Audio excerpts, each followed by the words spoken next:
네, 반갑습니다. 허신명입니다. 다 아시겠지만 총무님이 이제 해박한 지식을 가지고 저도 협조 요청을 구했고요. 제가 먼저 구했고요.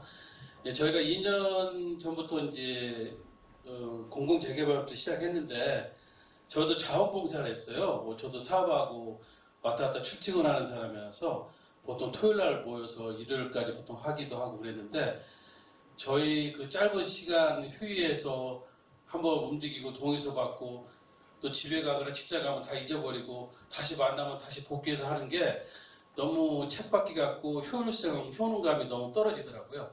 그래서 저희가 일단 서울시까지 심의는 갔지만 저희가 안타깝게도 떨어졌었습니다. 그 이후에 첫 번째가 아까 우리 총무님께서 말씀하셨듯이 그 동의율의 그 취저점이 30%였어요. 근데 저희는 이제 뭐 힘이 딸리니까는 31%, 2%를 제출했는데 이제 그거는 이제 심사위원들이 보기에는 너무 그 입주민, 거주민 또 소유권자들의 동의가 낮으면 다른 데는 50%, 60%, 어떤 데는 70%까지 제출했는데 저희가 될 수가 없었던 거죠. 그리고 지금 서울시 아마 이제 최근 발표 보시면 아시겠지만 50% 동의율이 넘으면 가산점 15점을 준다. 이게 공식적으로 발표를 했어요.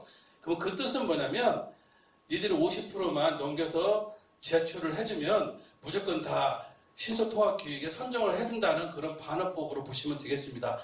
그리고 이제 선정이 되더라도 이제 그 구청 예산이 이제 가면서 여러 가지 설계나 뭐 하시겠지만 어느 누가 같이 동참하고 하시더라도 여기 거주민들, 소유권자님들의 동의가 계속 이루어지는 사항이 한두 개 더 있어요. 그걸 적극적으로 해주시고 내가 주인의식으로 같이 동참해 주시고 또 질의응답 해주시고 또 여러 가지 문제 해결을 같이 해주시면 아까 6년이라고 그러는데 아마 취소 빠른 게 4.5년으로 저는 알고 있어요. 그래서 6년 안에 모든 것이 저희가 바랬던 대로 될 거라고 저는 믿습니다. 그리고 여기가 목동 못지않은 교통 요충지라고 저는 여겨지기 때문에 지금 여기 토박이 분들, 거주민들한테도 아마 좋은 어떤 소식이 오실 거라고 저는 믿고요. 네, 우리 여기 전문가께서 또 브리핑, 또 질의응답을 해주시도록 하겠습니다. 감사합니다. 네, 반갑습니다. 저는 정비사업 전문관리업자 대현 SCM의 위성장 이사라고 합니다. 반갑습니다. 오늘 설명의 순서는 이렇게 진행하도록 하겠습니다. 일단 도시계획에 관한 내용을 설명을 좀 드릴 거고요.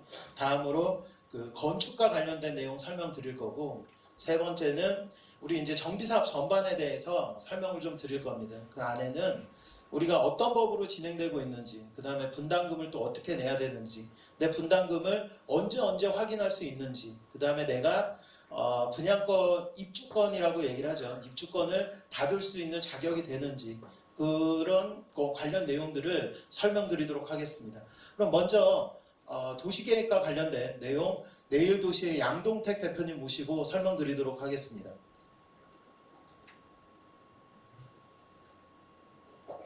안녕하십니까.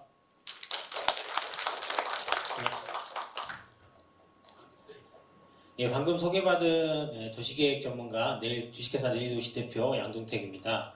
저는 그러면 저희 구로구 개봉 오류동 일대 재개발 정비사업 설명회를 시작하도록 하겠습니다. 저희 첫 번째로 대상지 위치가 되겠습니다. 대상지는 보시면 북측으로는 이번에 그 신통 후보지 선정된 개봉 7구역이 자리하고 있고요. 저희는 북측에 고척로와 남측 경인로, 동측 남부순환로 사이에 위치한 이렇게 약 면적 10만 9천 제곱미터에 해당하는 그런 대상지 면적이 되겠습니다. 보시면 서측으로는 초등학교, 오류초등학교가 바로 연접해 있고요.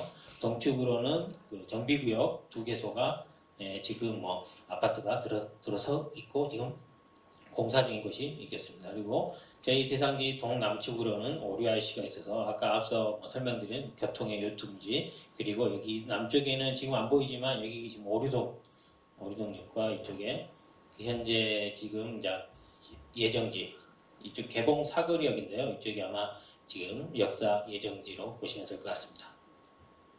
다음은 도시관리계획 현황입니다. 도시관리계획 현황은 저희가 뒤에 설명드리겠지만 저희 사업부지의 용적률을 결정함에 있어서 가장 중요한 그 현황 부분이 되겠습니다. 그래서 저희 대상지는 남부순환로변으로 해서 잘 안 보이는데 여기 남부순환로변으로 해서 여기 3종 일반 주거지역이 결정되어 있습니다. 그리고 이쪽이 경인로, 오류IC변으로 해서 상업지역이 이렇게 결정되어 있지만 저희는 상업지역이 포함되지 않는 그 일부 지역 이쪽에서 3종 일반 주거지역이 좀 포함되어 있고요. 전체적으로 나머지 부분은 다 2종 일반 주거지역 7층 이하 지역이 되겠습니다. 그래서 그리고 저 오른쪽 일부 지금 현재 근린공원이 결정되어 있는 부분이 있습니다. 이 지역은 현재 1종 일반 주거지역으로 결정되어 있고요. 주변으로 도시계획 시설, 고척로, 남부순환로, 그리고 일부 저희 대상지 연접부에 있는 도시계획 시설들이 조그만 도로들이 결정되어 있습니다. 다음은 이제 주변 및 대상지 현황입니다. 주변으로는 대부분 다 공동주택 단지들이 보시면 서측에 이제 공동주택들, 동부 아파트, 한신플러스, 오류초등학교, 오른쪽으로는 호반 서밋, 그리고 북쪽으로는 거성 푸르메 아파트가 이렇게 입지해 있고요.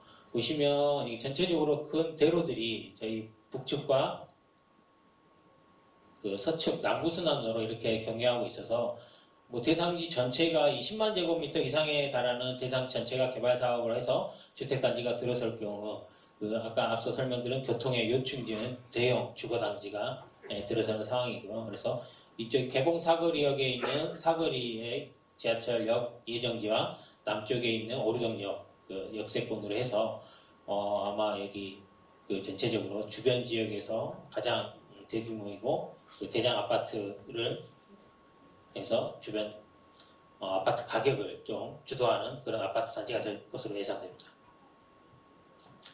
다음으로는 정비구역 경계입니다. 정비구역 경계는 임의대로 저희가 설정한다고 해서 할 수 있는 게 아니고요. 앞서 설명드린 용도지역이라든가 그리고 도시계획 시설 그런 현황들을 근거로 해서 구역을 경계를 하는 사항이 되겠습니다. 대상지 북측 보시면 이렇게 저희는 거성 푸르메를 빼놓고 나머지는 다 도시계획 시설 도로로 이렇게 경계를 해서 구역 경계를 잡은 사항이 되겠고요. 그리고 이 동측의 남부순환로변과 여기 현재 재건축 부분 대부분은 다 도로 경계로 한 사항이 되겠습니다. 그래서 남측 여기 정교부지에 빠져 있는 부분은 정교부지가 이제 2개소 있어서 그 정교부지를 포함할 경우에는 뭐 이전이라든가 여러 가지 어려운 문제가 발생해서 현재 정교부지를 빼놓고 정교부지 소유의 지적 경계를 해서 저희 정비구역 경계를 잡은 상황이고요.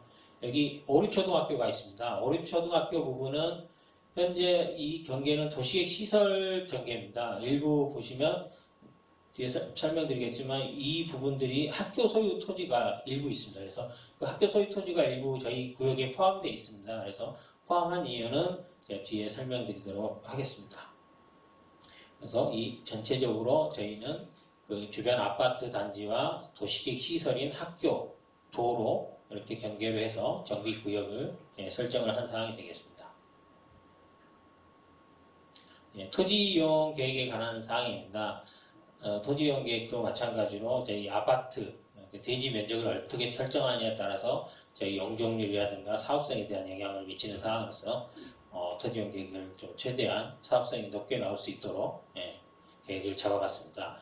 첫 번째로 토지이용 계획을 잡는 데 있어서 저희가 10만 제곱미터 이상의 대규모 아파트 단지가 들어서기 때문에 가장 중요한 게 주변의 교통에 영향을 어떻게 해소할 수 있느냐에 대한 부분이 먼저 고려돼야 될 상황이 되겠습니다. 그래서 이제 도로 계획을 가장 첫 번째로 토지이용 계획 수립하는 데 있어 고민을 해봤습니다.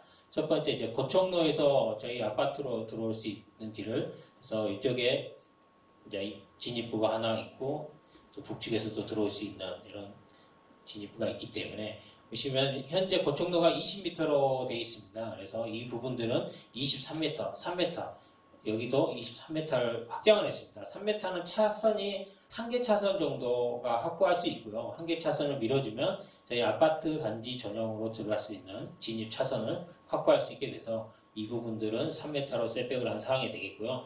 또한 남부순환로입니다. 남부순환로도 마찬가지로 저희 이쪽에 이제 진출입구 계획이 있을 건데 그런 부분에 진출입구 확보차 이제 진입을 위해서 여기도 마찬가지로 3m를 셋백을 해서 차량이 원활하게 다닐 수 있도록 그렇게 그 대로변은 그렇게 계획을 수립했습니다. 그리고 지금 이쪽에 이제 주 메인 도로 저희 들어오는 진출입구가 있는데요. 이 부분은 현재 10m입니다. 여기 재건축을 하면서 10m로 계획을 해놓은 부분인데요. 저희가 5m를 추가 셋백을 했습니다. 그래서 총 15m로 이쪽에서부터 여기까지 총 15m로 확폭을 했습니다. 15m로 확폭한 사항은 여기 이제 아파트로 들어오는 차량들이 진출입구가 있고 여기 재건축에서도 다니는 차량들이 있기 때문에 그런 차량들이 상충이 일어나지 않도록 15m로 셋백을 해서 차량 개선을 한 상황이 되겠고요. 그리고 이쪽은 이제 소규모 도로기 때문에 6m 도로입니다. 이쪽은 6m 도로인데 이 교외 부지로 인해서 끊겨 있기 때문에 여기는 도로를 크게 넓혀주더라도 차량의 흐름을 저희가 개선할 수 있는 여지가 없어서 이쪽은 이제 2m만 셋백을 해서 보행자들이 좀 원활하게 다닐 수 있도록 2m를 셋백한 상황이 되겠고요. 그리고 저희 이제 서측으로 여기 이쪽이 거성 푸르메가 되겠는데요. 여기 아마 주민들이 잘 아실 겁니다. 이게 이 고척로 하구를 통해서 차량이 다니는 길이 조그맣게 하나 있는데요.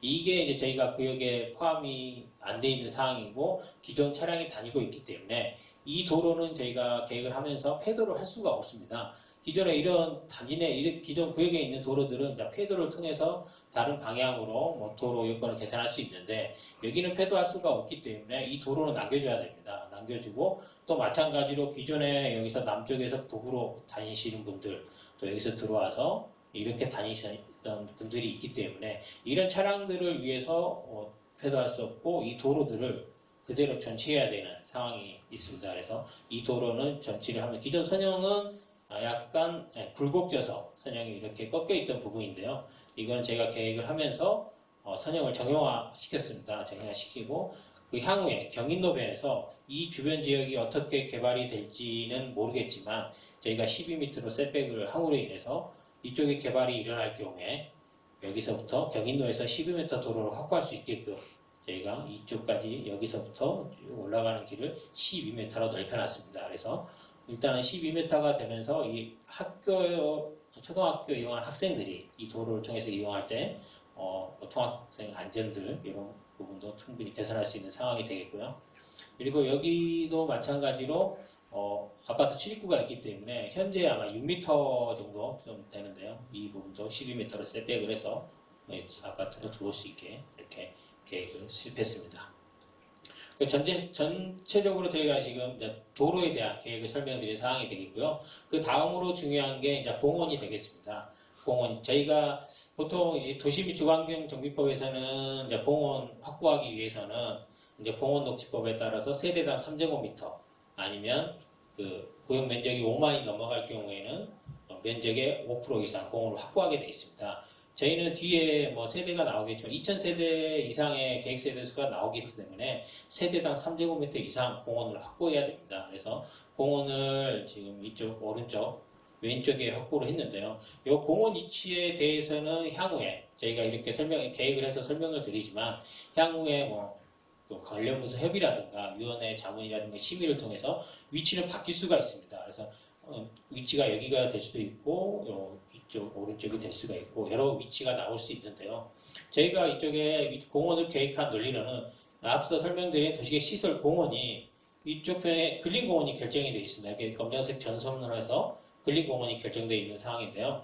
이 부분에 대한 확장을 하면서 공원의 효용성을 더 높이는 그런 개념으로 해서 이쪽에다가 공원을 확보한 그런 개념으로 설명을 한 사항이 되겠고요. 향후에 이 공원이 지금 이쪽 가장 위치가 좋은 개봉 지하철역이 예정되어 있는 이쪽 편으로 이동을 옮겨달라는 얘기가 나올 수 있습니다. 그래서 그런 부분에 대해서 저희가 이쪽이 타당하다는 계획적 논리를 제시를 하면서 주민 의견이 받아들여질 수 있도록 관공서와 지속적인 협의도 할 수 있고요.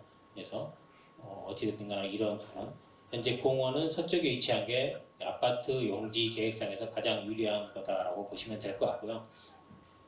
그리고 이제 저희가 교회가 두 개소가 있습니다. 현재 이쪽에 교회 하나, 또 남측에 교회 하나, 총 두 개소가 있는 것으로 분석이 됐습니다. 그래서 이 교회를 이쪽으로 현재 있는 토지 면적만큼 위치를 이동시켰습니다. 이쪽으로 하나, 여기 있는 교회는 이쪽으로 하나 위치를 이동시켰고요.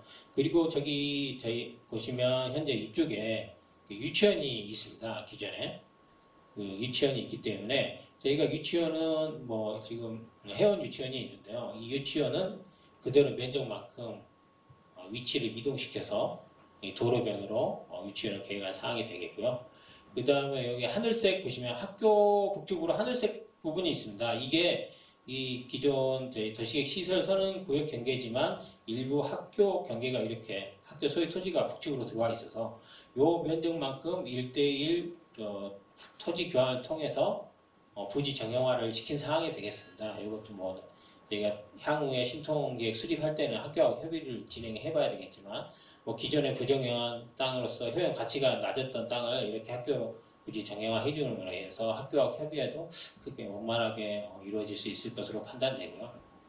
그래서 학교 그리고 전반적인 저희가 공원, 도로 그 다음에 이런 부분을 통해서 기반시설 면적이 약 저희 전체 면적의 약 18.9%, 19% 가까이 기반시설을 확보한 사항이 되겠습니다. 그래서 저희가 뭐 의무 면적은 뭐 전체 그 세대당 3제곱미터지만 저희가 보시면 이렇게 구역 내에 있는 이런 도로들이 있습니다. 도로들, 기존 현황 도로들이 있는데요.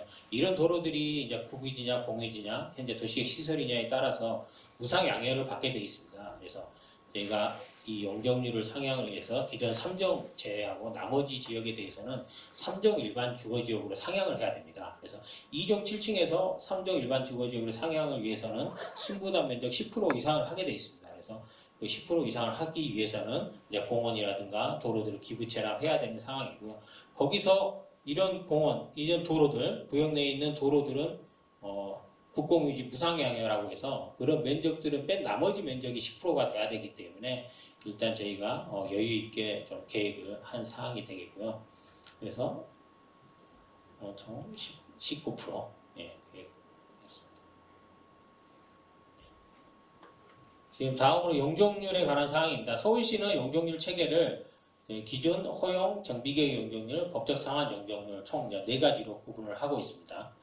그래서 보시면 3종 지역과 저희가 2종 7층 주거지역이 있기 때문에 총 기준 용적률은 2종 7층 지역은 190%, 3종 지역은 210%, 허용 용적률은 이제 200%, 230%인데 허용 용적률이 뭐냐? 허용 용적률이라 하면 이 기준에서부터 이제 20% 여기 10%고 이 차이는 20%인데 찾아갈 수 있는 공공보행 통로라든가 공공용지 의무 면적 추가 이상 확보라든가 아니면 공공시설들을 확보하는 여러 가지 공공 측면에서 여기 계획을 할 때 여러 가지 공공 측면을 확보해서 하게 되면 20%를 허용치로 그냥 주는 상황이 되겠습니다. 그래서 그런 것들 계획에 따라서 할 수 있고 이건 충분히 저희가 대규모 단지이기 때문에 이런 허용치를 다 찾아갈 수 있는 여지는 충분하다고 보고요. 그 다음에 정비계획 용적률입니다. 아까 앞서 설명드렸던 19% 가까이 기부 체납한 사항인데요. 그 기부 체납을 그냥 하느냐, 그냥 하면 뭐 저희들도 손해지만 그 기부 체납을 했을 경우에 이 허용 용적률에서부터 250까지 인센티브를 줍니다. 그래서 250까지 인센티브를 주면 저희가 최대한 250%까지 지을 수 있는 상황이 되겠고요. 법적 상한 용적률은 저희가 이 전체 단지를 3종 일반 주거지역으로 상향을 했기 때문에 3종 일반 주거지역은 국토위험 및 계획하는 법률에서 그 300%까지 3종 일반 주거지역을 할 수 있게 되어 있습니다. 그래서 저희 조례상은 250이지만 300%까지 지을 수 있게 그래서 250에서 300까지를 올려주는 대신 이 차이의 차이는 50%니까 이 50%의 절반인 25%를 임대주택으로 확보할 경우에는 300%로 할 수 있게끔 이렇게 법이 있습니다. 그래서 25%는 조합이 가져가고 25%는 공공임대로 계획하는 그렇게 해서 최대 300%까지 적용이 가능하고요. 그리고 현재 법이 뭐 조례가 개정돼 있어 3월인가 4월 달에 개정이 돼 있는데요. 이 역세권의 경우에는 최대 60%까지 또 추가 완화가 가능합니다. 그러니까 이 법에서 이제 최대 300%인데 300에 120 이제 1.2배 이제 120%니까요. 60%를 절대값 60%를 저희 단지에서 다 가져갈 수 있느냐? 그건 아니고요. 이 역세권 예정지라든가 오류동이라든가 이 역세권 기준에 따라서 역세권 기준에 해당될 경우에는 최대 60%까지 또 완화해주기 때문에 현재 저희가 뭐 300%지만 360%까지 일부 지역이 갈 수 있는 여지는 충분하다라고 보시면 될 것 같습니다. 자, 앞에 보시면 신속 통합 구역 지정이라고 되어 있죠. 저희가 이제 절차가 어떻게 진행이 되는 거냐. 먼저 이제 말씀을 좀 드리면 앞에 보시면 지금 저희는 무엇을 하고자 하냐면 우리 구역, 지금 현재 개봉 6구역을 후보지, 재개발 사업을 하는 후보지로 선정 요청을 하는 겁니다. 누구한테 하냐면 일단은 시에 하는 겁니다. 그 전에 이제 구청에다가 우리가 앞에서 이제 보셨던 그 구역계를 가지고 우리가 이 구역계 내에서 재개발 사업을 할 테니 그 구역 내에서 후보지로 좀 신청을 해 주십시오라고 요청하는 지금 내용인 겁니다. 그러면 이제 요청이 구청에 가서 검토를 해서 동의율도 충분하고 우리 개봉동, 오류동은 개발을 꼭 해야 되겠다라고 판단했으면 후보지 추천을 누가 하냐면 구로구청에서 시로 올려보냅니다. 그러면 시에서 관련해서 뭐 건축물 노후도 그다음에 우리 반지하에 있는 그런 상황들 이런 내용들을 다 검토를 하고 그다음에 그 주민들의 동의율을 왜냐하면 서울시에 계신 분들이 지금 여기 계신 분들이 정말 개발 사업을 원하는지 원하지 않는 거는 동의서 딱 하나밖에 볼 수가 없습니다. 그래서 동의서가 30% 이상이면 신청 가능한데 30% 가능한 데들은 저희 수백 군데도 넘습니다. 서울시에서. 네, 그래서 최대한 많이 50% 이상 아까 이제 말씀하신 한 60% 정도까지 만들어서 신청을 해보겠다라는 겁니다. 그러면 저희가 여행을 가게 되면 제일 먼저 뭐 하십니까? 어디 갈 건지를 결정하시죠. 그 다음에 어떻게 갈지를 결정하실 거죠. 그걸 계획이라고 하지 않습니까? 우리가 도시에서 필요한 게 꼭 뭡니까? 도로 필요하죠. 그죠? 도로 필요하고 또 뭐 필요합니까? 공원 필요하죠. 그래서 저희가 아파트가 들어서면 세대수가 많아지니까 당연히 도로도 넓혀져야 되고 그거에 따라서 공원도 만들어야 됩니다. 그러면 지금 이 안은 아직 계획안입니다. 이거를 누가 만들어줄 거냐면 서울시에서 만들어줄 겁니다. 이 계획은 저희는 이 계획을 안을 이제 만드는 거고 이 계획은 서울시 비용과 구로구청의 비용을 태워서 아까 말씀하신 약 10억 가까운 돈을 갖고 이 계획을 세울 겁니다. 그러면 저희가 후보지가 되면 이 후보지에 참여하실 분들을 구청에서 공모를 할 겁니다. 자, 요거 우리 구청하고 시하고 같이 얘기하실 분들을 좀 찾습니다. 지원해 주십시오라고 할 겁니다. 7구역은 그 계획이 끝났고요. 그분들을 이제 선정을 했고 지금 구에서 업체까지 선정했습니다. 그래서 지금 방금 보신 그런 정비 계획을 누가 최종적으로 시가 계획을 수립을 해서 여기는 재개발 사업 할 겁니다라고 하는 정비 구역으로 지정을 해줄 겁니다. 그 다음에 추진위원회, 조합 이렇게 설립해서 진행할 거고요. 관련해서는 제가 또 뒤에서 말씀드리도록 하겠습니다. 그럼 바로 설계와 관련된 내용 설명드리도록 하겠습니다. 자, 안녕하십니까. 건축 설계 담당하고 있는 히다미엔지 김동희 건축사입니다. 1차에 이어서 2차도 이렇게 많은 분이 참석해 주셔서 대단히 기쁘게 생각합니다. 일단은 뭐 앞에서 도시에서 설명을 좀 이렇게 들으셔서 기본적으로 이제 구역계라고 하는 부분들에 대한 이해를 좀 도우셨을 거고 거기에 우리가 이제 용적률에 대한 부분들 그다음 상향을 시켜서 물론 기부 체납도 좀 있어야 될 거고 기반시설 만들어주고 도로 체계도 형성을 좀 해주고 이런 것들에 대한 얘기들을 했을 거예요. 이제 제가 설명드릴 부분은 이제 그렇다면 그렇게 돼 있는 땅에 과연 얼마만한 규모의 어느 정도 평형을 갖고 있는 것들이 몇 층으로 해서 올라갈 수 있는지에 대한 부분들을 제가 설명드리도록 하겠습니다. 일단 요약에 대한 부분이고요. 원래 개요상으로는 저희가 이제 사업 승인이라고 하는 절차를 진행하게 되는데 원래는 이제 사업 승인까지 가려면 되게 좀 시간이 오래 걸립니다. 어차피 동의 좀 해주시고 신통계획이 이제 통과를 해서 이제 본격적으로 정비구역이라고 하는 걸 지정을 해서 이제 하게 되면 그 다음에는 이제 무슨 건축심이라든가 경관심이라든가 이런 절차를 거치고 그런 다음에 이제 사업계획 승인이라고 하는 걸 거쳐서 나오면 그 안에 있는 것도 굉장히 내용이 좀 복잡할 텐데 그거를 그 좀 간략하게 만든 것들이 이제 이런 겁니다. 여기 보시면 이렇습니다. 여기 보시면 어쨌든 이제 전체 사업대지 면적은 앞에서 아마 그 도시팀에서 한번 설명을 했을 거니까 넘어가겠고요. 자, 어쨌든 여기에 대한 부분들을 고려를 했을 때 저희가 이제 어느 정도 세대가 수가 나오느냐에 대한 부분이고요. 지금 봤을 때는 이렇게 보면 2213세대 정도 나오는 걸로 되어 있습니다. 전체 규모는 지상 3층에 지상 25층에서 29개 동을 했는데요. 저거는 25층이 좀 부족하면 29층까지 충분히 가능합니다. 원래는 이제 다른 데 같은 경우는 뭐 이렇게 350%, 아니 35층 뭐 이런 것들을 얘기를 하는 경우도 있는데 가능은 한데요. 어떤 부분에 차이가 좀 있냐면 이제 이게 한 4년 전에 그 저희 소방법이 좀 바뀌었어요. 바뀌면서 그 29층 초과하는 즉 30층부터는 소방 엘리베이터를 별도로 설치를 하게 돼 있는데 소방 엘리베이터를 설치하다 보니까 그 소방 엘리베이터를 들어가기 위한 공연 면적이 늘어나요. 그래서 제가 봤을 때는 조금 그 35층이 좋긴 하겠지만 실질적으로는 큰 도움은 안 된다라고 하는 부분이 보여집니다. 그래서 요새 지어지는 것들은 웬만하면 다 29층을 하는 이유가 그런 거고요. 그 중에 이제 뭐 한강변이라든가 이런 부분에는 뭐 특별히 35층으로 고려하는 경우도 있습니다. 뭐 어쨌든 그래서 저희는 일단 이제 어쨌든 지금 현재는 계획 아니거든요. 이런 계획을 갖고 진행해 보겠다라고 하는 것들이고 그런 것들이어서 저희가 하다 보니까 뭐 일단 지상 25층까지를 고려했고요. 29층까지 갈 수 있습니다라는 전제를 말씀드립니다. 지하는 3층 정도 고려를 했는데요.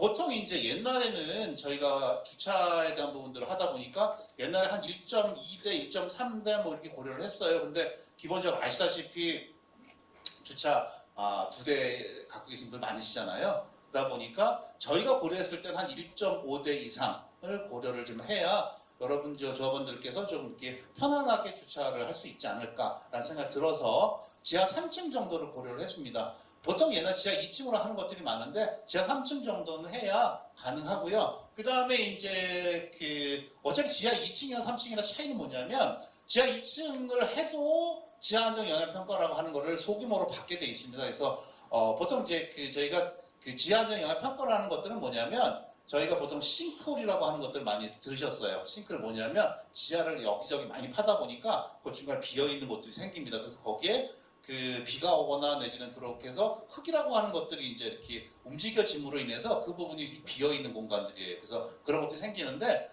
보통 이제 그런 것들 때문에 지하에 대한 영향평가를 하게 돼 있어요. 그래서 영향평가에 대한 걸 고려를 하는데 보통 지하 한 4층까지는 뭐 큰 무리 없이 가능한 거로 돼 있습니다. 그래서 지하 3층으로 했을 때 뭐 적정하게 사용할 수 있지 않겠나 해서 지하 3층을 고려를 했고요. 뭐 면적은 다 보시는 것도 똑같고 자, 그 밑에 있는 부분에 보시면 용적률 249.33, 250% 이하입니다. 뭐 건폐율은 큰 문제는 없으니까 뭐 큰 문제는 없고요. 어차피 타워형으로 고려를 했기 때문에 넓은 오픈 스페이스를 만들어 줬고 그런 것들에 대해서 주민 여러분들이 사용하실 때 굉장히 좀 좋은 그 넉넉한 공간과 넓은 오픈 스페이스 즉 중앙에 큰 광장이 형성이 되는 방으로 고려를 할 겁니다. 자, 요건 249%인데 사실은 지금 저희가 보면 이 개봉 6곳 같은 경우가 역세권으로 들어올 수 있는 부분이 생깁니다. 그래서 역세권에 대한 부분을 고려를 한다면 특히 여기 남부순환로변하고 3개의 굵직굵직한 그 도로가 끼고 있는 굉장히 입지가 좋은 곳인데 이런 곳은 사실은 종상향할 수 있는 여건을 충분히 갖고 있다고 보여집니다. 그래서 그렇지 하지만 이제 그것들은 앞서 얘기한 것들처럼 정비 계획을 하거나 내지는 어떤 절차를 거쳐서 진행을 해야 되는 상황이고 그 상황에 대한 것들 심의나 내지는 뭐 여러 그 의견들을 듣다 보면 뭐 그 이상 올라갈 수 있지만 일단은 저희는 봤을 때는 보수적으로 본 거예요. 그래서 봤을 때 250%까지 받고 거기에 이제 뭐 이래 종상 올라갈 수 있는 역세권이라고 하는 것들의 혜택을 받아서 올라간다고 하면 약 한 300%까지 가능하지 않을까라고 하는 예상은 있습니다. 하지만 곧 예상이고 일단은 그냥 보수적으로 봤을 때 250%는 충분히 가능하다라고 하는 생각에서 250% 고려를 했고요. 그게 이제 저희가 진행을 하면서 아마 내용들이 계속 이제 그 보고도 드릴 거고 바뀌는 내용들에 대해서 상의를 아마 드릴 거고 뭐 보고회를 하거나 할 텐데 그때마다 바뀌는 내용에 대해서는 추가로 이제 아마 설명을 좀 드릴 수 있을 텐데 일단은 그런 정도로 고려를 한 겁니다. 자, 평양 때는요. 여기가 이제 임대가 지금 기본적으로 들어가게 돼 있습니다. 그다음에 서울시 같은 경우는 보시다시피 여기서 써 있어요. 임대에 대한 부분들은 임대시 15% 이상을 하다 보니까 전체 332세대가 임대가 들어가야 됩니다. 그 중에서 30% 이상을 보통 39 타입, 보통 옛날에 원룸형이라고 불려지는 것이에요. 39 타입인데 요새는 단세대가 좀 개발이 돼서 원룸형 아니라 39평방이라 하더라도 투베이, 방 하나, 거실 하나 들어가는 이런 쪽으로 해서 유니트가 나올 수 있습니다. 그래서 가능하고요. 그거를 고려를 했을 때 저희를 해보니까 앞서 보신 것처럼 39평방미터짜리가 이제 16평형 정도 됩니다. 그게 한 100세대 정도 들어가고요. 그 다음에 임대가 또 마찬가지 나머지 232세대가 해서 전체 332세대가 임대가 들어가고 나머지 평형에 대한 것들은 이제 24평, 30평, 34평, 44평 4개 타입으로 해서 2213세대로 계획이 되었습니다. 자, 요거 전에 요걸 한번 볼게요. 자, 요거는 그 앞서서도 아마 그 설명을 좀 들으셨을 겁니다. 위에 있는 것들이 이제 개봉 7구역입니다. 요 개봉 7구역이 되겠고요. 요 개봉 7구역을 저희가 설명회를 2번 정도 거쳐서 동의를 많이 해주셨고 그런 것들로 인해서 굉장히 빠른 시간 내에 접수하고 2달 이내에 저희가 신청객 통과한 걸로 알고 있습니다. 그래서 이렇게 된 거고요. 저희가 이제 7하고 6하고 거의 붙어 있어요. 붙어 있는 부분이다 보니까 그 부분에 관련돼서 그 어떤 그 하나의 그 일차화된 단지 개념으로 좀 풀려고 했던 부분들이 있다 보니까 여기서도 이렇게 위에 보시면 이렇게 해서 축이 이제 형성이 돼 있어요. 축이 형성이 되어 있는 부분들인데 그 축에 대한 부분들을 거의 맞췄다고 보시면 될 것 같습니다. 자, 그래서 위에 있는 7에 대한 부분들하고 저희 밑에 있는 6하고 있는 부분이 서로 만나는 도로가 있어요. 그 부분에 대한 것들이 서로 위에 있는 배치도가 밑에 있는 배치도가 건물의 형태나 그 통경축이라든가 이런 것들이 똑같이 형성이 되어 있는 것들을 보실 수 있습니다. 그런 것들을 고려를 해서 저희가 배치를 했다는 것이 되겠고요. 자, 그거 밑에 있는 6에 대한 부분을 조금 더 자세히 좀 보려고 합니다. 자, 앞서신 것처럼 뭐냐면 제가 아까 중앙 커뮤니티라고 하는 것들에서 중앙 광장을 굉장히 크게 고려를 했다고 했어요. 그래서 여기 보다 보면 레저분들 여기 보시면 이렇게 해서 이런 공간들이 굉장히 큰 공간이 되겠습니다. 여기서부터 여기까지가 한 150m 정도 넓은 공간이고요. 그 다음에 여기 위에 있는 부분부터 여기까지가 약 한 50m 정도 되는 그래서 굉장히 넓은 공간이 형성이 돼 있어서 입주민들께서 이 중앙광장에서 오셨을 때 굉장히 넓은 오픈 스페이스를 보실 수 있고 그래서 커뮤니티를 형성할 수 있는 이런 공간이 형성되어 있다고 보시면 되고요. 또 하나는 이제 크게 통경이 3개 정도 잡힙니다. 하나 나옵니다. 그래서 보시면 이렇게 되어 있는 큰 축 하나 하고요. 그 다음에 이쪽에서 보면 보통 여기는 저희가 아시다시피 도로라고 하는 것들이 다 이렇게 둘러싸여져 있어요. 이렇게 둘러싸여져 있는데 그 중에서 이 저희 6구역을 들어올 수 있는 도로가 이 도로가 있고요. 이 도로가 있습니다. 또 하나는 이쪽에서 들어오는 도로가 있고요. 이렇게 들어오는 것들이 있어요. 그러다 보니까 이쪽에서 들어오는 도로에 따라서 길을 열어준 거예요. 그래서 사람들이 들어오거나 차량이 들어왔을 때 이 부분이 넓게 오픈돼 있어서 들어왔을 때 시야감을 고려를 할 수 있는 부분이 되겠고요. 네. 설명하시는데 그 가르치고 있는 부분이 보이지를 않아요. 어디를 가르치고 있는지. 레이저가 하나도 안 보이더라고요. 안 보여요. 저도 레이저가 안 되시면 답답합니다. 네, 어디를 지금 설명하고 있는지가 보이지가 않아요. 그러니까요. 네. 저도 그래서 얘를 지금 자꾸 쫙 눌러보고 있는데 네. 안 되는 거예요. 네.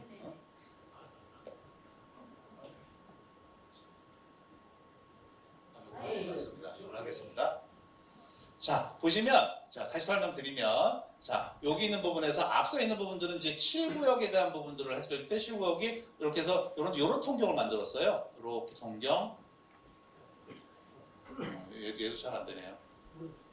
이렇게 통경, 얘도 죽었어요. 그죠? 요걸 해볼까요? 자, 요렇게 축이 하나 있고, 그 다음에 이 도로에서 들어오는 요런 축이 하나 있고요. 또 여기서 들어오는 요런 축이 있어요. 그래서 요런 축에 대한 부분들을 서로 이렇게 맞춰서 고려를 했던 부분이고요. 그래서 들어올 때 보다 보니까 뭐가 있냐면 들어왔더니 들어오는 진입로에 보면서 넓은 오픈 스페이스 쫙 보이는 겁니다. 그래서 그런 부분들이고 그 높이 그러니까 여러분들 저기 어디야 이런 뭐 그 홍보라든가 이런 걸 볼 때 보면 가운데 내가 들어가는 부분에는 양쪽에 높은 그 아파트들이 들어있는데 가운데 부분이 굉장히 넓어요. 이런 통경을 보시는 것처럼 여기는 그런 식으로 고려를 한 겁니다. 그래서 여기 있는 부분도 이렇게 통경을 했고 여기 있는 부분 통경을 했고 그러니까 여기서 보면 메인 통경은 얘하고요. 요거하고 요거 대한 부분이 되겠습니다. 요 통경에 대한 부분들이 이렇게 나오고 이렇게 대한 부분이고 나머지 그러니까 메인 통경이라고 하는 부분은 보통 25m에서 30m 정도의 공간이 형성이 된 거고 그렇지 않고 보통 여기 작은 공간에서도 서로 통해 있는 그 통경들이 있어요. 그런 통경에 대한 부분에서도 기본적으로 요번에 좀 좁아 보이는데 실제로 저 공간은 한 20m 정도 고려가 돼 있습니다. 그래서 넓은 통경을 형성 전체적으로 타워형의 형태를 가지고 있는 이런 단지 배치라고 보시면 되고요. 그 다음에 이제 여기는 임대단지입니다. 좀 작은 거죠. 여기 색깔이 보면 녹색으로 되어 있는 이런 부분들 임대에 대한 부분이고요. 임대에 대한 부분들도 사실은 저희가 임대라고 해서 마냥 뺄 수는 없기 때문에 임대에 대한 단지도 고려를 좀 해서 했던 부분이라고 이해하시면 될 것 같습니다. 자, 그 다음에 이제 제일 위에 있는 요 위에 있죠. 요 위에 보면 요거 있습니다. 요쪽에 있는 거.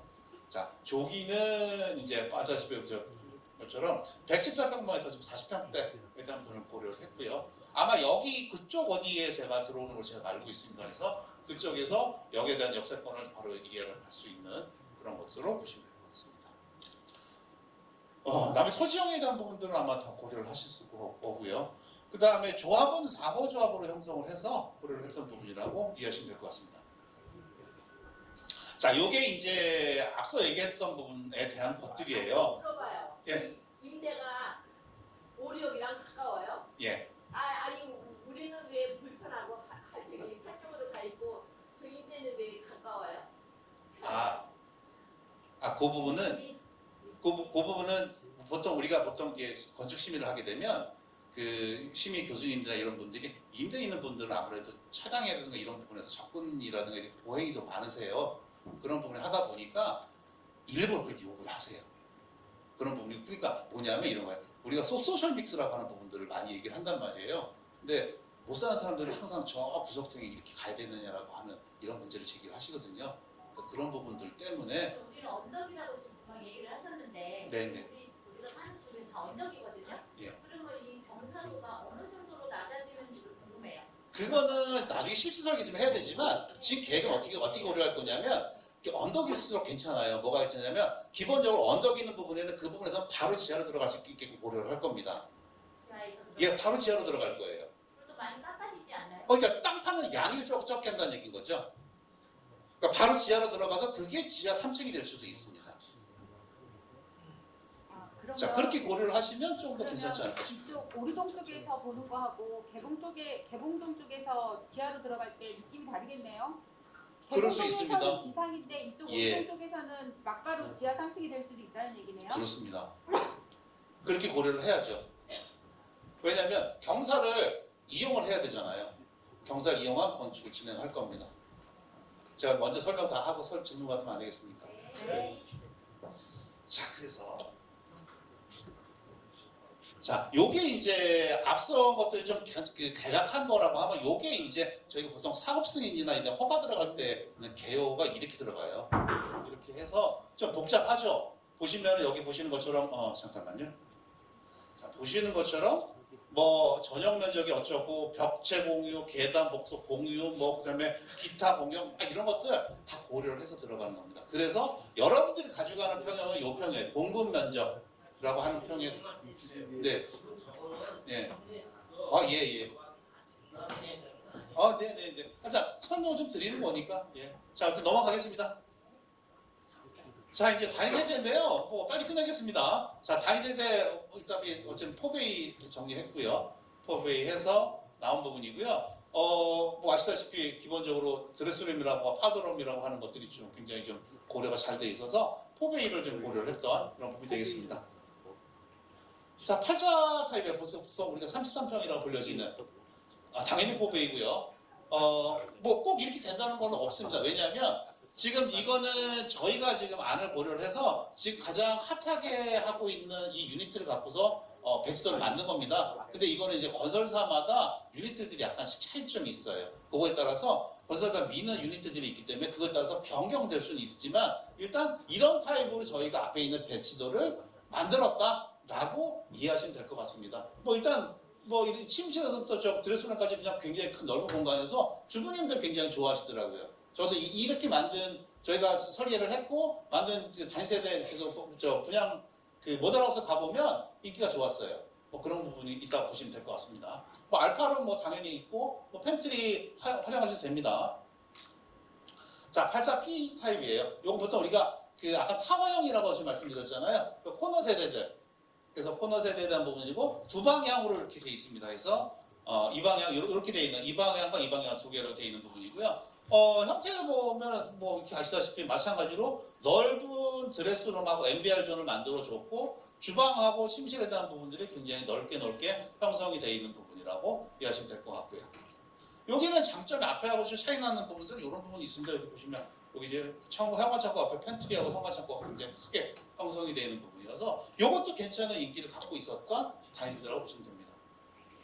자, 요게 이제 앞에 있는 것, 앞에가 249%, 250%라고 했던 건데, 자, 여기 보시면 여기 299%입니다. 그래서 법적으로, 그러니까 250%까지 했는데 얘는 299%, 즉 300% 이하로 했을 때는 어떻게 되는가에 대한 부분이고요. 자, 보시다시피 뭐냐면, 여기 보시면 요거 있습니다.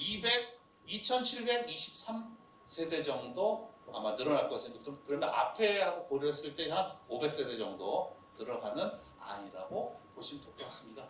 자, 우리가 진행하는 거는 후보지로 선정해달라는 거를 요청한다는 거고요.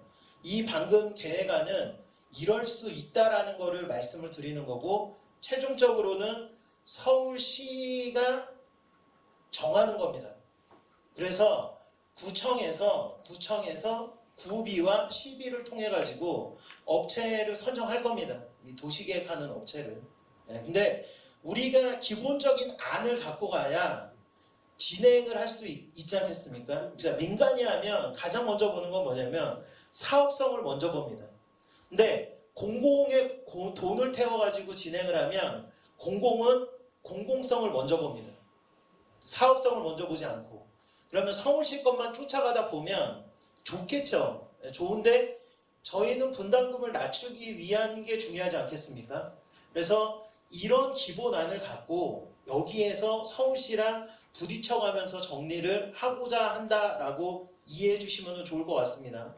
자, 그러면 저희는 재개발 사업입니다. 우리가 이제 정비 사업에 보면 앞에 보시면 재개발 사업이 있고 재건축 사업이 있고 주거 환경 개선 사업이 있습니다. 저 끝에 있는 주거 환경 개선 사업은 잊어버리시고요. 간단하게 얘기하면 재건축 사업은 공동주택 있죠. 공동주택은 재건축이라고 얘기를 합니다.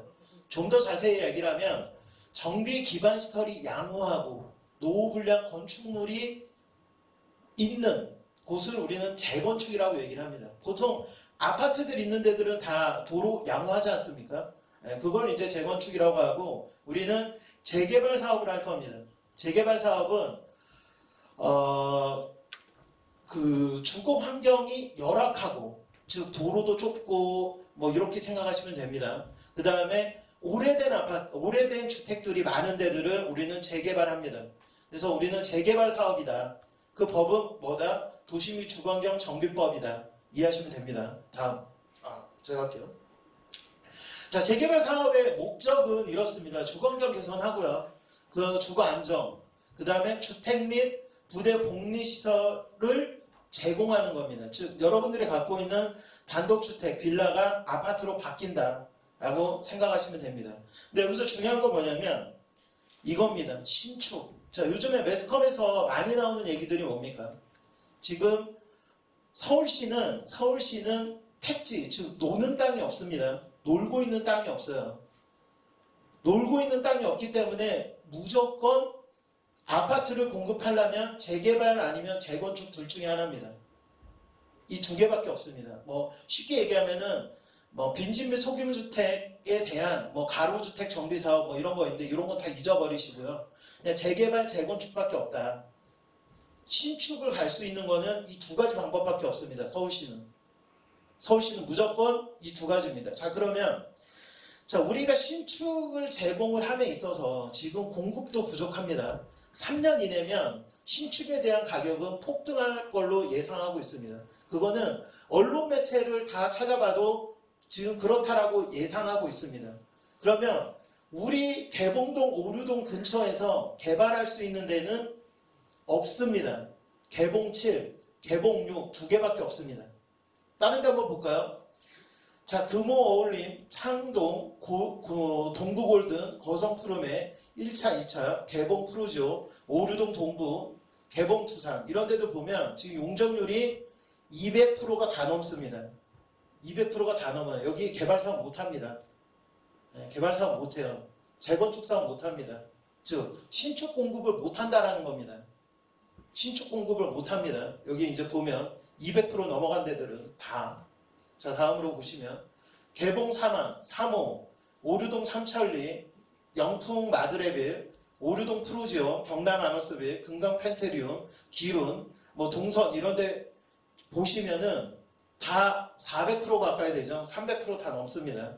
여기 재건축 못 합니다. 그냥 이대로 계속 가야 됩니다. 그러면 신축을 할 수 있는 자리가 없습니다. 재건축으로는. 자, 다음 보시면 그래서 자, 우리 보시면 개봉 7구역이 지금 현재 1322세대 정도 되고요. 아까 말씀드렸듯이 저희가 용적률 300%까지 가면 저희는 세대수가 2700세대까지 가능합니다. 2700세대까지. 자, 그러면 지금 우리가 신축으로 공급할 수 있는 게 조합원님들 다 들어가고 4045세대가 됩니다. 엄청나죠? 그러면 지금 보시면 서울 서구권 30년 이상은 대전 아파트 됩니다. 이 서구권으로 새로운 신도시가 탄생한다라고 생각하시면 됩니다. 그것도 신축이죠. 예, 그러면 당연히 프리미엄이라는 거는 당연히 상승할 수밖에 없습니다. 당연히. 지금은 좀 어려울 수도 있겠죠. 내가 나중에 아파트 들어가면 나 돈 없는데 어떻게 할까? 지금 그런 걱정하실 수 있습니다. 근데 제가 아까도 말씀드렸듯이 근처에 개발할 수 있는 데는 없습니다. 요 두 군데밖에 없습니다.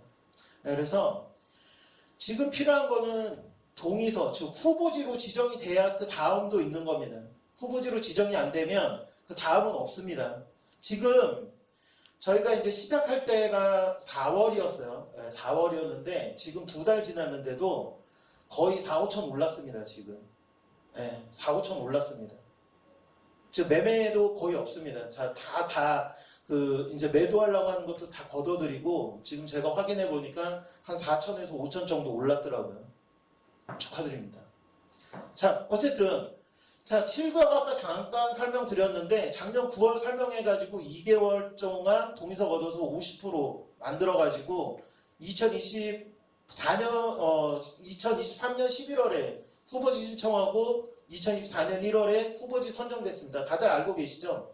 예. 그래서 지금 주민 참여단도 만들어졌고 이 정비 계획을 수립하는 업체도 구로구청에서 선정했습니다. 그래서 지금 준비하고 있습니다. 저희도 지금 아까 말씀드렸듯이 보완하고 할 것까지 다 하면 50% 넘습니다. 근데 좀 더 많이 걷어서 확실하게 진행하려고 합니다. 자, 다음으로 보면 자, 그러면 이 사업은 어떻게 추진이 되느냐? 자, 지금 우리는 구역을 지정하려고 합니다. 무슨 구역? 재개발 구역을. 그걸 누가 해준다? 서울시 장이 해주는 겁니다. 서울시 장이. 근데 그거에 필요한 거는 뭐다? 동의서라는 겁니다. 동의서. 자, 그 다음에 이제 구역이 이제 서울시장이 정해주면요. 추진 주체가 있어야 되겠죠. 추진 주체.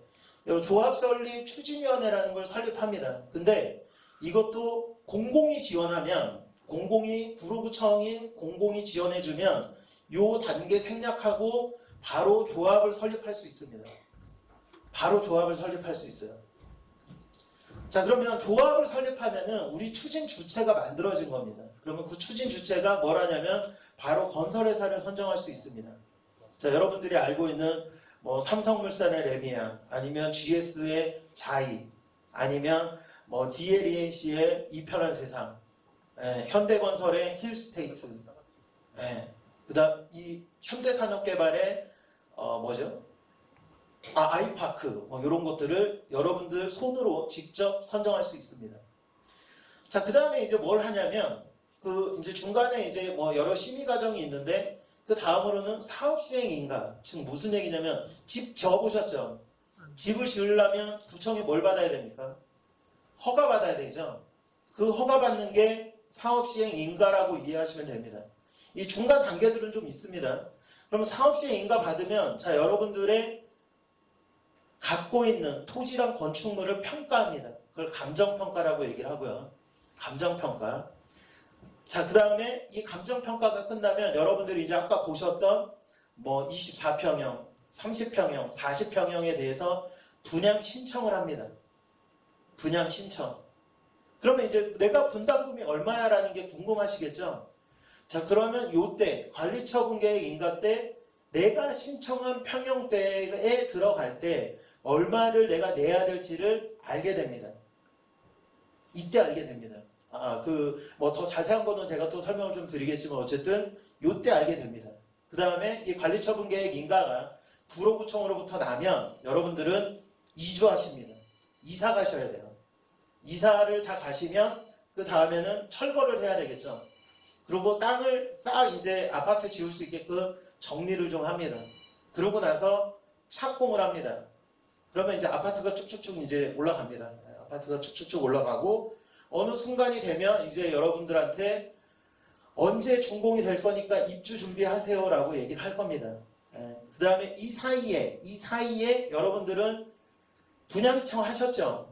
그 다음에 이제 여러분들 동호수를 결정을 할 겁니다. 착공하기 전에.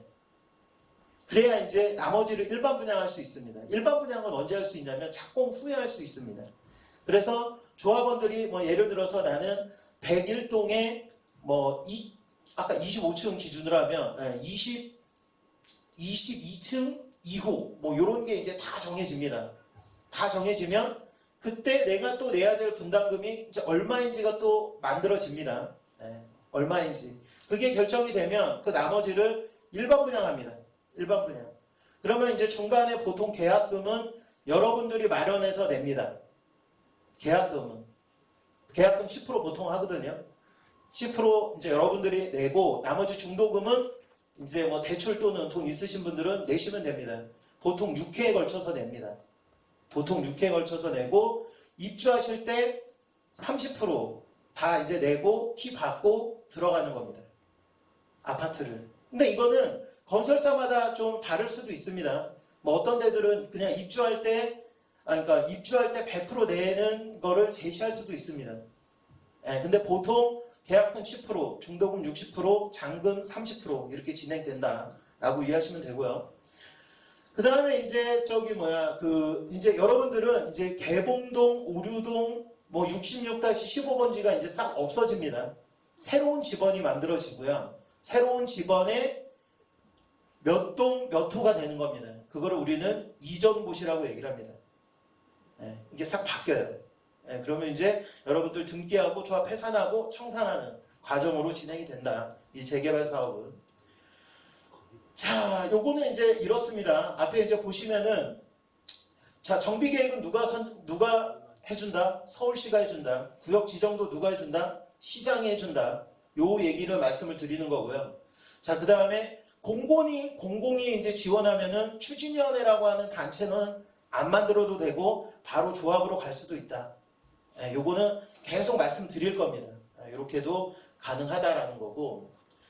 자, 보시면은 크게 보면 이렇습니다. 계획 수립하고요. 계획 수립하고 그 다음에 두 번째는 허가받고 그 다음에 여러분들 분담금 얼마일지 크게 보면 요 세 가지로 나눠집니다.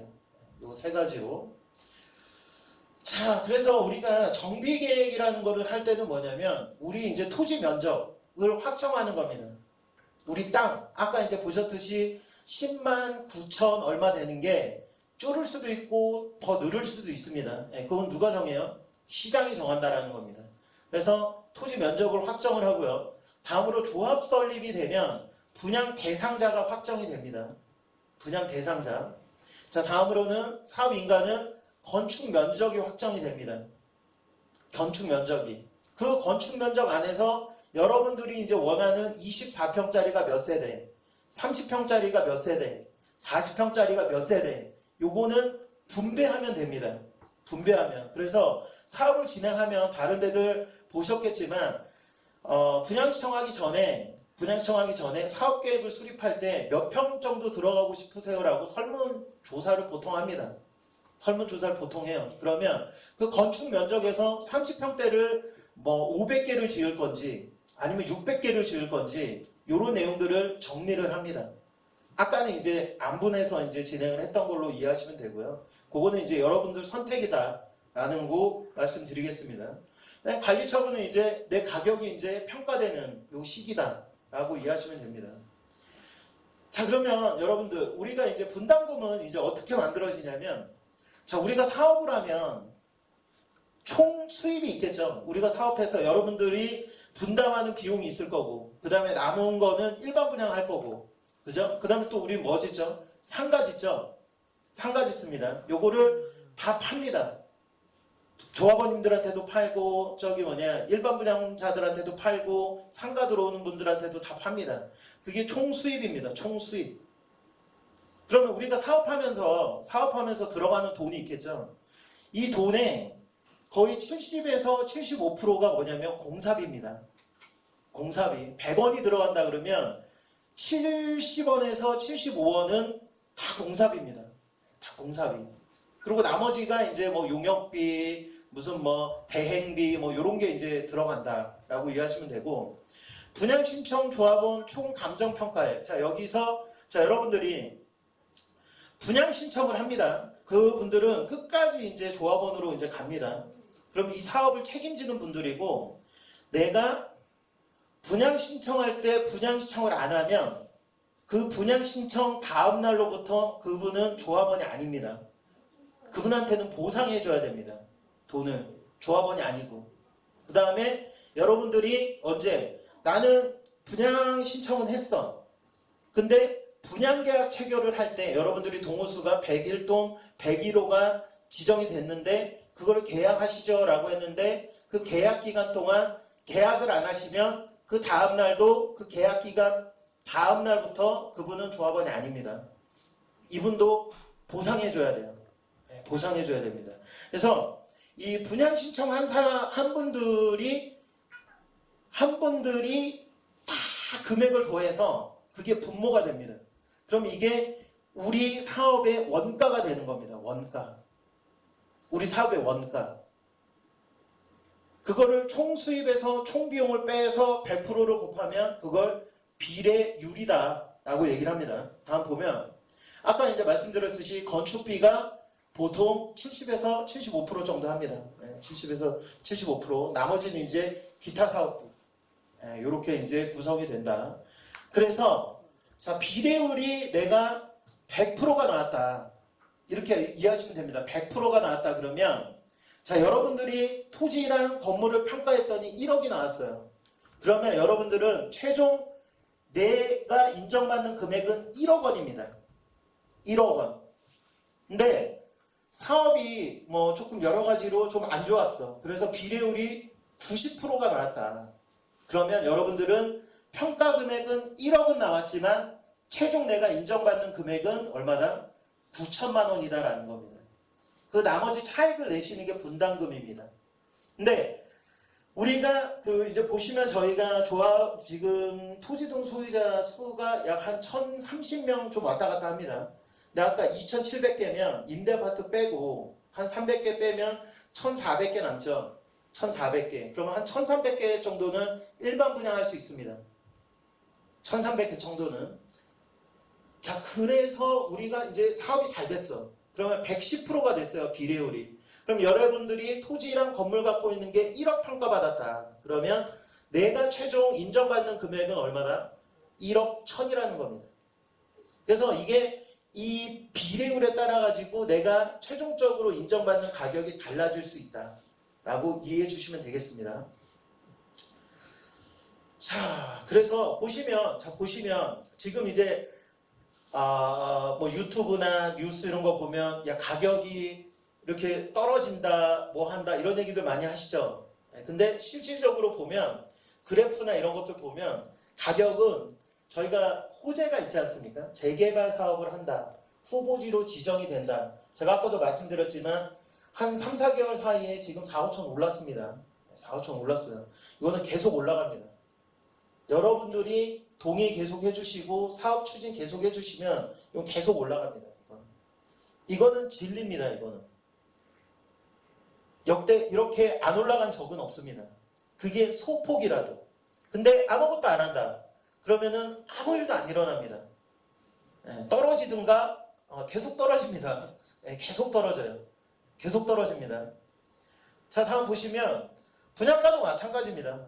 분양가도 경기 변동에 따라 가지고 계속 이제 오릅니다. 근데 제가 분명히 말씀드렸지만 아까도 말씀드렸듯이 우리 개봉동 오류동에서는 개발 사업, 특히 재건축으로 신축을 공급할 수 있는 데가 없습니다.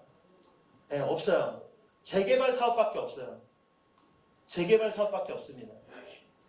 그래서 가격은 계속 오를 거다라는 거고요. 자, 여러분들 분담금은 언제 고지가 되냐면 지금은 모르죠. 지금 모르는데 서울시장이 정비계획을 수립합니다. 정비계획을 수립해서 여러분들이 이제 우리 서울시가 만든 정비계획이 이렇습니다라고 다 알려드립니다. 그걸 공람이라고 하거든요. 그 공람할 때 한번 대략적으로 알 수 있습니다. 대략 얼마 낼지. 그때 한번 알고요. 두 번째는 언제냐면 이제 이 정비계획을 수립해서 서울시장이 구역을 지정해줬어요. 여기는 재개발 사업 하세요. 그러면 뭘 거둬야 되냐면 조합 설립 동의서를 거둬야 됩니다. 75% 이상 거둬야 됩니다. 75% 이상. 그때 한 번 더 알려드립니다. 한 번 더 그때 알려드려요. 대략적으로 얼마 정도 될 겁니다. 라고 알려드릴 겁니다. 자, 그 다음에 분양 신청을 할 때 분양 신청 전에 또 한 번 알려드립니다. 대략적으로 얼마 내셔야 될 겁니다. 라고 또 알려드립니다. 자, 그 다음에 언제 또 알려드리냐면 요때 다시 한번 관리 처분이라는 걸 할 때 요때는 다 이제 계획들이 다 수립돼 있어요. 건축 허가도 받았어요. 자, 여러분들한테 분양 신청도 받았어요. 좀 더 정밀해지는 시기가 요때입니다. 요때 이렇게 4번 알려주게끔 되어 있습니다. 그래서 내가 요거 보고 계속 선택하시면 됩니다. 요거 보고. 자, 그 다음에 여러분들 나는 그러면 분양 자격이 있나? 나중에 입주권 받을 수 있나? 궁금하시죠? 자, 보시면 자, 무조건 건물 갖고 있는 분들 있죠? 건물. 요분들은 분양권 나옵니다. 입주권 한 개 나옵니다. 한 개. 자, 그 다음에 토지만 갖고 계신 분들이 있습니다. 요분들은 우리 구역 내에서 90제곱미터 이상을 갖고 있어야 됩니다. 합쳐서도 됩니다. 1제곱미터 땅을 90개 갖고 있으면 하나 나옵니다. 입주권. 쉽게 얘기하면. 그래서 토지는 분명히 합쳐서 90제곱미터 넘어야 된다. 요거고요. 그 다음에 무허가 건축물이 좀 있을 수 있습니다. 무허가 건축물은 쉽게 얘기하면은 구청에서 작성한 건축물 대장이 없는 건물이고 이 무허가 건축물은 이제 보통 구청의 주택가에서 관리를 별도로 합니다.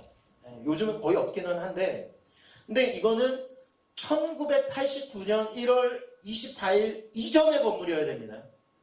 그러니까 우리가 이제 뭘 하냐면 항공 촬영이라는 걸 하거든요. 이거는 이제 여러 가지 목적들이 있습니다.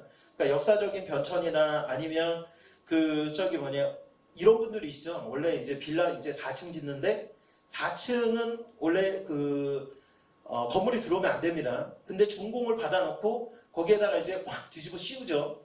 그러면 4층 건물이 됩니다. 이건 불법입니다, 사실. 이런 거 이제 확인하려고도 하는데 어쨌든 1989년 1월 24일 이전에 건물이 있는 걸 입증을 하셔야 됩니다. 그러면 요거는 가능합니다. 입주권이. 근데 그 이후의 건물은 우리가 신발생 무허가라고 해가지고 요거는 인정 안 됩니다. 요건 인정 안 됩니다. 자, 그 다음에 내가 토지 건물 다 있다. 그러면 무조건 입주권 나옵니다. 무조건 입주권 나와요.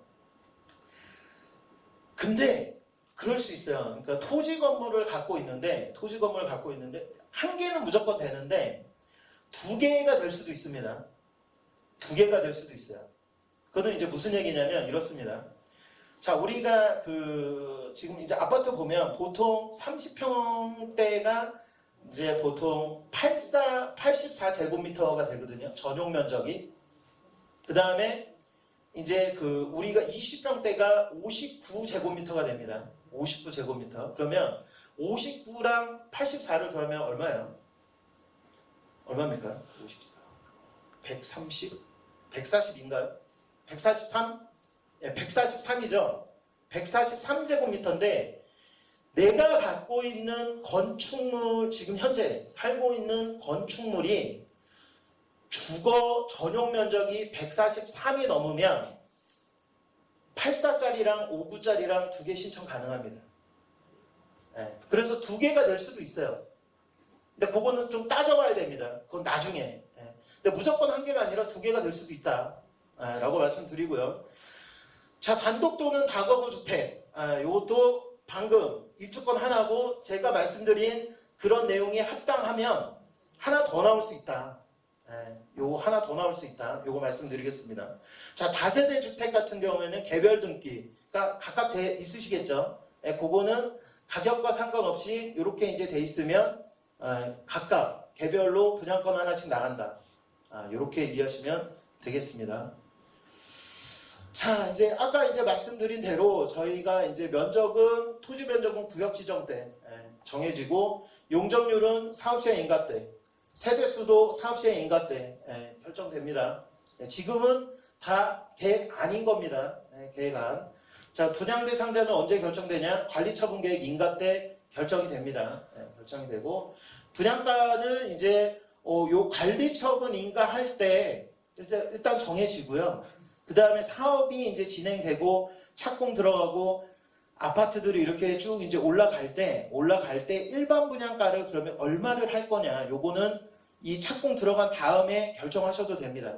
그래서 요즘에 이제 얘기하는 후분양이라는 말 들어보셨죠? 거의 다 지어놓고 이제 얼마 할 건지, 아니면 선분양 할 건지, 뭐 요거는 요때 가서 결정하시면 됩니다. 시장 상황 보고. 자, 아까도 이제 말씀드렸듯이 저희가 이제 추진위원회에서 자, 이거는 구역이 지정되고 나서부터 말씀드리는 겁니다. 구역 지정되기 전까지는 시간은 누가 정하냐면 서울시장이 해주는 겁니다. 서울시장이.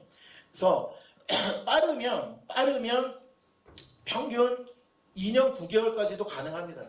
근데 저희가 여러분들 동의서 안 내고 또 누가 싸우고 나 다 제 싫어 해가지고 해임시키고 이러면은 시간이 언제까지 갈지는 아무도 모릅니다.